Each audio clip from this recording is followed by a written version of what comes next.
जय हो मेरे नीम करोली बाबा महाराज। आपके श्री चरणों में मेरा प्रणाम। श्री माँ के चरणों में मेरा प्रणाम। आप सबको मेरा प्रणाम। बाबा जी, मुझे पूरा पूरा विश्वास है कि 2024 में भी आपका आशीर्वाद हम सब पर बना रहेगा, जैसा कि बना हुआ है। और मैं चाहूँगा कि बहुत सारे लोग आपके मार्गदर्शन में आगे बढ़े, सफलता की राह की ओर बढ़ें, कोई गलत काम ना करें, नशों से दूर रहें, बस बाबा जी। और अच्छा, आज जो मैं कथा सुनाने वाला हूँ, ये बाबा जी की एक बहुत बड़ी भक्त हुई हैं, जिनको वो कचौड़ी माई भी के बोलते थे। तो बड़ी कमाल की कथा है, ध्यान से सुनिएगा, क्योंकि बाबा जी अभी भी हैं, यहीं कहीं हैं, और इन कथाओं से यही पता चलता है कि बाबा जी हैं। तो एक ना महिला थी जो भवाली में रहती थी, कैंची धाम के जो पास ही है। अगर आप कभी जाएंगे कैंची धाम, तो भवाली आता है, एक छोटा सा स्टेशन है, वहाँ पे आता है। तो वहाँ पे एक महिला रहती थी। तो उनका ये नियम था कि जब भी बाबा जी ना कैंची धाम में आते थे, कैंची में निवास करते थे, तो आप ना हर मंगलवार को ना कचौड़ियाँ बना कर लाती थी और बाबा को भोग लगाती थी।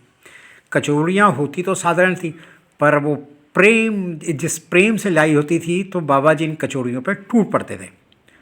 तो उन्होंने इस महिला को कचौड़ी माई कहना शुरू कर दिया। सितंबर 1973 की बात है। बाबा जी के ना महाप्रयाग के बाद जब महासमाधि हो गई, तो उन्होंने तो ये कचौड़ी माई ने सोचा कि अब तो बाबा जी नहीं रहे, तो अब इस नियम को समाप्ति कर दिया जाए, क्यों बाबा तो रहे ही नहीं। तो उन्होंने कचौड़ी माई ने ये कचौड़ियों का भोग लगाना बंद कर दिया। तो फरवरी 1976 में एक रात को बाबा जी के इस महिला के सपने में आते हैं, और वो देखती है कि वो एक खाली पात्र लिए खड़ी थी। तो बाबा ने उस खाली बर्तन को अपने हाथ में लेके कहा, तू कचौड़ियाँ लाई नहीं? तू समझती है कि हम नहीं रहे? हम अभी भी कैंची में रहते हैं, तू कचौड़ी लाया कर। महिला की आँख खुल गई। उसने अगले मंगलवार में अपना नियम फिर से बनाए रखने का संकल्प किया। इस बार मंगलवार के दिन पहाड़ों में चारों ओर हिमपात हो रहा था, और इस सर्दी में कचौड़ियों का भोग लेके कैंची पहुंची। और आश्रम में ना सभी कमरों में ताले थे, बहुत कम लोग थे, क्योंकि सर्दियां बहुत होती है, तो उस समय तो इतनी रौनक भी नहीं थी, मतलब बहुत कम। तो केवल मंदिर खुले थे। तो और जो बाबा जी का जो कुटिया का जहाँ उत्तरी पूर्वी दरवाज़ा था, वो कुछ खुला हुआ दिखाई दे रहा था। तो आपने ना, तो ये कचौड़ी माई ने क्या किया, उनके ना जो दरवाज़ों के किवाड़ थे उनको खोला, और एक पैर मतलब दहलीज के अंदर और एक पार था। तो आपने देखा कि बाबा जी तख्त पे बैठे हुए। तो आप तो डर गई। तो उन्होंने देखा कि बाबा जी बिल्कुल बैठे हुए हैं, उनके पैर नीचे लटक रहे हैं, जैसे कि वो उसी की प्रतीक्षा कर रहे हो। तो ये कचौड़ी माई तो बहुत भयभीत हो गई और भाग भाग के घर गई। और 3 महीने तक ये मतलब एक किस्म से बेहुद अवस्था में रही। पर श्री माँ ने फिर उनको समझाया और बोला कि तुम अपना काम दोबारा शुरू करो। तो फिर कचौड़ी माई ने फिर मंगलवार के दिन से इनको भोग लगाना शुरू किया कचौड़ियों का, और ये स्वस्थ भी हो गई और ये अपना नियम का पालन करती रही। अब जो अगला ही कचौड़ी माई जी के साथ एक और बड़ी मतलब कमाल की घटना है, कि ये बात है 3 फरवरी 1988 की, है ना। इसके 12 मतलब ये 1976 में बाबा जी एक बारी इनके साथ लीला कर चुके थे।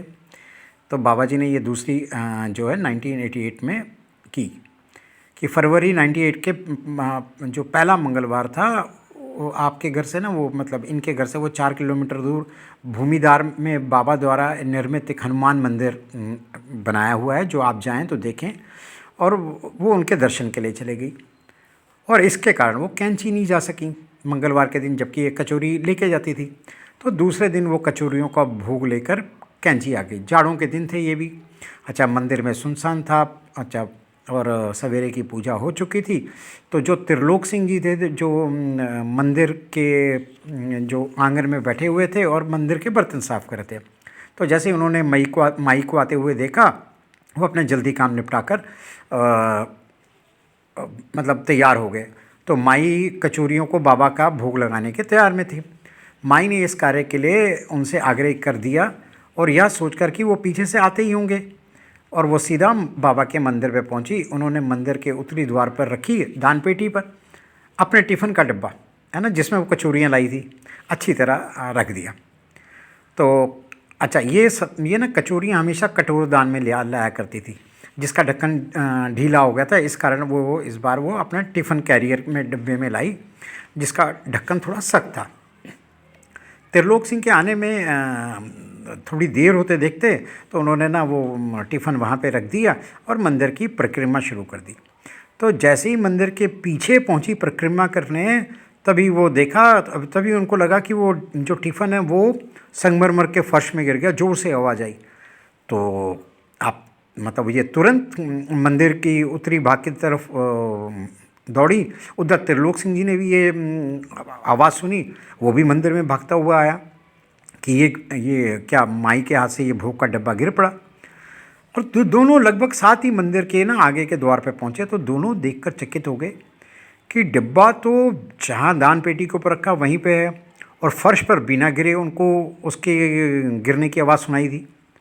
डिब्बा अभी खोला भी नहीं था, पर उसका ढक्कन दान पेटी के ऊपर अलग से रखा दिखाई दिया। ठीक है, बड़े हैरान हो गए फिर ये क्या हुआ। तो कुछ देखा कि कुछ कचौड़ियाँ मंदिर के भीतर इधर उधर बिखरी थी और कुछ डिब्बे में बची थी। पर ये सब हुआ कैसे, ये बात किसी के समझ में नहीं आई।